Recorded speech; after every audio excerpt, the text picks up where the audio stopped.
নিজেদেরকে একটা বড় দল দাবি করে বিএনপি তারা মেজর সংস্কারগুলোতে নোট অফ ডিসেন্ট দিয়েছে। আরে ভাই, রাষ্ট্র সংস্কারকে আপনারা চান না? এতদিন তো 31 দফা বলে বহু সংস্কারের কথা বলছেন, এখন যখন রাষ্ট্র সংস্কারের কথা হচ্ছে এখন কেন ডিসেন্ট দিচ্ছেন? আমরা হুঁশিয়ার করতে চাই, সাবধান হয়ে যান। ছাত্র জনতা ঘুমায়নি।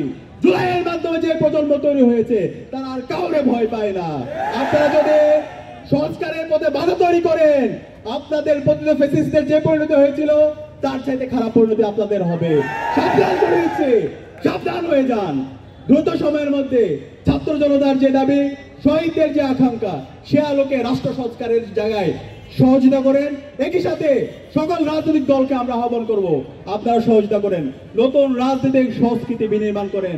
একই সাথে আমরা দেখতে পাচ্ছি বিগত ফ্যাসিবাদী আমলে আমরা সাংবাদিকতার নামে অপসাংবাদিকতা দেখতে পেয়েছি। আমরা এখন আবার দেখতে পাচ্ছি মিডিয়া হাউসগুলো বিভিন্ন রাজনৈতিক দলের কর্তারা তারা দখল করে তাদের পার্টি অফিস বানাইছে। সাবধান করছি, বাংলাদেশের তারুণ্য এখন বুঝে প্রপাগান্ডা কাকে বলে। আপনারা যদি এই মিডিয়া হাউসগুলোকে প্রপাগান্ডা টুল হিসেবে বানাতে চান তাহলে আপনাদের পরিণতি খারাপ হবে।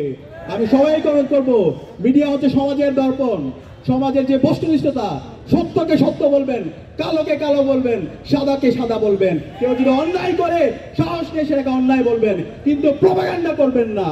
আমরা একই সাথে বাংলাদেশের সকল ছাত্র সংগঠনকে অনুরোধ করবো, আজকে আমাদের ঐতিহাসিক সুযোগ এসেছে আমাদের বাংলাদেশ বিনির্মাণ করার। রাজনৈতিক দলগুলোকে অনুরোধ করবো, এই ঐতিহাসিক সুযোগ আমরা যেন হেলায় তুলে আমরা নষ্ট না করি। আমরা যেন শহীদদের আকাঙ্ক্ষার আলোকে আমাদের এই বৈষম্যহীন বাংলাদেশ বিনির্মাণ করার জন্য ঐক্যবদ্ধভাবে কাজ করি। আমি আবারও বলছি, এই খুনি হাসিনা এবং নিষিদ্ধ ছাত্রলীগ, যুবলীগ, এই সকল গণহত্যা এবং শিশু হত্যার বিচার এই স্বাধীন বাংলাদেশে হবে। খুনি হাসিনাকে দেশে নিয়ে এসে তাকে ফাঁসিতে ঝোলাতে হবে। একই সাথে আওয়ামী লীগের যত দোষর আছে তাদেরকে যেখানে পাওয়া যাবে তাদেরকে প্রতিরোধ করতে হবে, তাদেরকে থানায় দিতে হবে। রাষ্ট্র সংস্কারের পথে যারা বাধা হবে তাদের বিরুদ্ধে আমাদের প্রতিরোধ চলবে। একই সাথে একটি সুস্থ নির্বাচন করার জন্য নির্বাচন কমিশন, আইন শৃঙ্খলা বাহিনী সবাইকে লেভেল প্লেইং ফিল্ড ইনশিওর করার জন্য অনুরোধ করছে এবং গণভোটের মাধ্যমে আমাদের জুলাই সনদের আইনি ভিত্তি দ্রুত সময়ের মধ্যে দেওয়ার আহ্বান জানিয়ে এবং খুনি হাসিনার বিচার এবং দ্রুত সময়ের মধ্যে সংস্কার বাস্তবায়নের আহ্বান জানিয়ে আমি আমার কথা এখানে শেষ